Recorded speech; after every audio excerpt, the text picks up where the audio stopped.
What's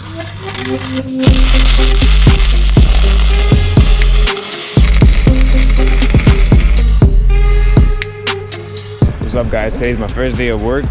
As you can see, I am covered up. It is freaking cold. It's like 28 degrees right now, but these winds are stupid strong. But I just filled up my machine. I got a full tank, so I'm about to head to work, and let's see how the first day of work goes.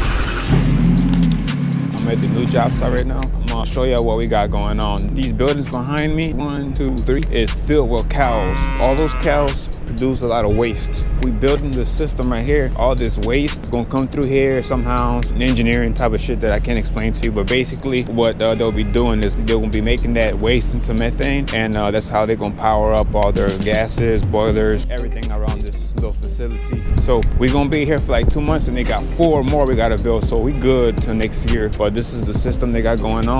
Not too bad, man. I think I'm gonna like the project simply because we are working inside. They'll have some wells outside, but most of them gonna be inside. I know here in Wisconsin it snows. I think I'm gonna like it. I'm gonna show y'all what the inside look like right now. So this right here will be my home for the next 2 to 3 months. Man, I'm really happy they have a heater because it gets some pretty bad snowstorms out here and it gets really, really cold. But this is a small shop we'll be at. We only have 3 fitters, like 3 electricians, 1 supervisor, and I'll be the only welder there. I'll only be doing 60-10, 70-18 earth takeouts. They allow me to decide, and we have some stainless. So real easy project. I'm really happy that I decided to take this job. Got some pretty tight welds, so I'm gonna show you that technique that I use to make this work. So yeah, man, I hope y'all enjoyed this video today, man. Me and my little donut before I get my day started. We're gonna be doing some 60-10, 70-18 on some 2-inch. And man, those welds are tight, but I'll have to keep flipping the pipe back and forth. But I'll kind of show you what we got going on. Let me show you the technique that I use to make this work. So let's get to it. This is the gap that I like to use whenever I do a 2-inch. This is like a 1/16 gap. I like to use that gap because whenever you do the root, it'll make it easier for you to actually take the heat. I feel like if you go bigger than a 1/16, you're gonna keyhole too big and you're gonna have a shitload of trouble. With that gap right there, you can just drag it down with no issues. I'm running on 3rd gear on my machine, and on my remote, it's like 20. I'm staying between 20 and 25, depending on if it's jammed up. 25 will be able to bust straight through that. So yeah, let me show you how to do this.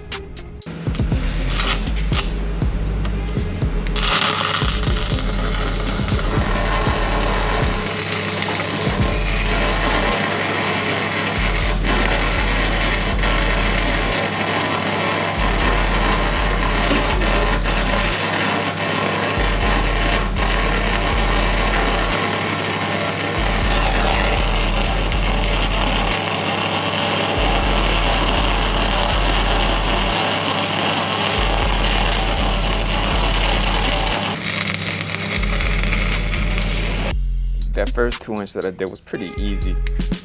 As you can see, this is a pretty tight weld. Not all welds will be easy, so you always need to find the best way where you can get the best vision to be able to weld. You know, you don't want to have bad vision where you can't see where you're going. So if you need to crawl underneath the rack, as you can see, I'm trying to find the best way that I can get to it. I actually struggled a little bit.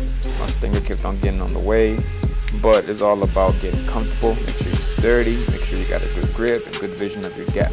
When it comes to doing this 60-10, I feel like you don't have that much room for error because you're traveling so fast. I actually wanted to take all these welds out, but we still don't have argon, so I got to do what I got to do to get the job done. But like I said, guys, I have a pretty good gap. You know, my fitters were able to unbolt the rest of the pipe, so I was able to flip it back and forth. But you know, you need to be comfortable when it comes to welding these tight welds because you're not always going to get them in good positions, and they need to shoot back straight. This is really, really important if they have gas running through these lines and you don't want to have no leak. You can blow up the whole thing up. Most job sites that you go to, they have a strict procedure that you need to follow by their code. Where I'm at over here, they allow me to choose whatever I want to do. 60-10, 70-18. TIG root 70S6 with 70-18 cap, or TIG them all out. They allow me to choose whatever I want to do, which I do like that a lot. It would have been easier, like I said, to take these out because I always find that with TIG it's always easier to get the tight positions because you could take your time, you could do that root, you could open your gap up, you know. So but I got the job done.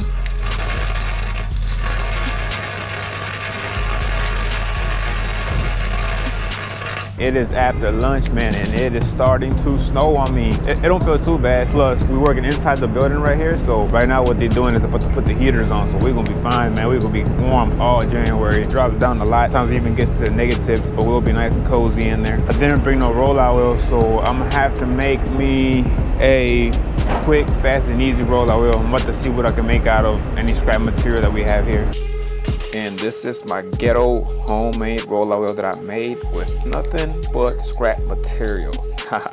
I actually need to buy me a good one. I actually sold my last rollout wheel that I made, but I have one in mind that I want to buy. It comes with an 8-inch chuck, and you can tilt it up and down. This right here that I made is just for now. There's something simple that you can actually make too if you need to roll out some welds. It works perfect. All I'm using is a piece of unistrut that electricians use, and I have a half-inch pipe welded to it, and you weld that to the unistrut. Then you grab a bigger pipe and you slide that half-inch pipe into it, and which allows you to roll it. As you can see here, it gets the job done perfectly.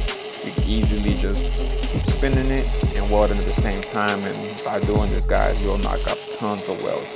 But like I said, this is temporary, man. I'm not gonna be using this all the time. I'm actually about to go buy me a brand new rollout wheel. I want to make one, but they got one in mind that I want to buy so I can show y'all how cheap it is. I actually used rollout wheel before in one of my other Instagram videos. If you do follow me on IG, and this is it right here. Like I said, guys, this shit works perfect. Like I said, piece of unistrut where anything you can find, so you can slide the bolts in, clamp the flange, tighten up the flange, spin it. That is it.